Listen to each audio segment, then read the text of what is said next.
Welcome back, guys. This is going to be Black Clover, chapter 246, The Tree Quilof. Well, I actually, I don't know how to pronounce that word, but uh, Quilof, that's how I'm going to pronounce it. So this chapter it was kind of foreshadowing the demon inside of Asta taking over his body and stuff like that. And also, because in the first panel, we can see Asta kind of in the trance and the silhouette of his demon talking about, I'm going to kill you. You won't get away with this. I'm going to slaughter you.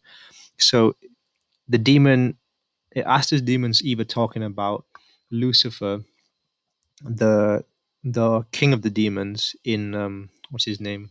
Oh my god, no, he's either talking about Dante in Lucifer's body. I don't know what he's talking about, but I have a feeling, because he's the king of the demons, he has a grudge against him, as his demon anyway. So then, but Asta wakes up, so that's kind of foreshadowing more demon stuff, and I quite find that stuff quite interesting. It reminds me a lot of Naruto and Kurama's relationship, but obviously it's a very different because Kurama didn't like Naruto, and it was very obvious. But we can definitely see that their relationship is different. Because but they have a similar connection. Host and what do you call it? A host connection. That's what I'm gonna call it. Oh my goodness, I got a crack on my phone. That was a bit. All right. Nevertheless, all right. Let's move on. So we see the conclusion to Yami slash, and you can see that what's he called? Dante's taken quite a slash anyway. But so the ending of this fight is not how I expected it to be because actually I kind of expected this would be happening. Dante didn't really feel that at all because that cut does look quite deep. But we just see that he's not even phased by this attack at all, and he uses his magic, and it looks like healing magic to be honest. And Dante starts getting a bit psycho in this. In this, it's quite crazy. So we also get a little bit of back story about Dante as well. So apparently this dude has been bored his entire life, and we get this nice little what do you call it? Nice little time for skip and few important scenes in his life that was supposed to attempt to cure his boredom. We see him killing this animal that looks like a wolf, and that didn't cure his boredom. We see that women didn't also satisfy his boredom either, and you see him killing more men. You can see him everyone's celebrating around him. He still isn't satisfied, and you can see him killing the king, which is obviously going to be Yuno's father. He still isn't satisfied, but it looks like he's finally excited once for once in his life. So that's I can relate to him in a sense, because things don't really excite me as much as they used to. So when you do find some excitement, it does like excite you a lot than it should do anyway. So so yeah, you can kind of see Dante getting a bit crazy right now, and Yami was quite funny in his response, saying that, "Oh, you're kind of creeping me out," and he calls him a psycho hipster anyway. So that was quite funny indeed. And we also learn about Dante's true goal and the reason why he's looking for Yami in the first place. So he kind of wants to open a path to the underworld. So that's kind of interesting as well. Like, what's the point in that anyway? But the main thing he needs an arcane stage who with arcane stage dark magic and world tree magic.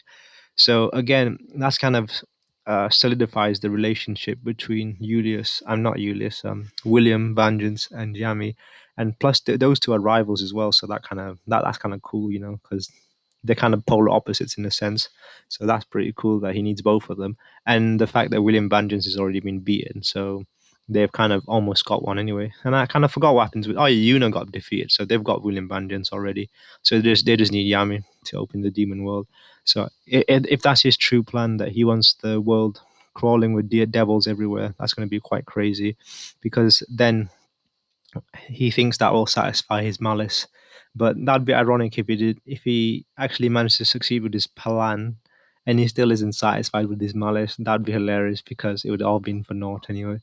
So with that, we learn about the evil guy's plan, and yeah, this is kind of funny as well. Wait, let me find what Yami says as well. And because Yami now knows his plan, and he knows this guy is going to be a danger to the entire planet, because nobody except this dude actually wants that to happen anyway. And he says, looks like I'm gonna have to wipe you out right now. So does this mean Yami's gonna get even more serious than he already is? But how can he be more serious when the dude's having a cigarette mid battle, stuff like that? And so I thought that was pretty cool that we learned about the villain's main plans and goals anyway. And you know, a chapter with that was just good enough, to be honest. And I thought that was a decent chapter, but no, there's more. So we also learned there's been a spy in the Spade Kingdom this entire time, right?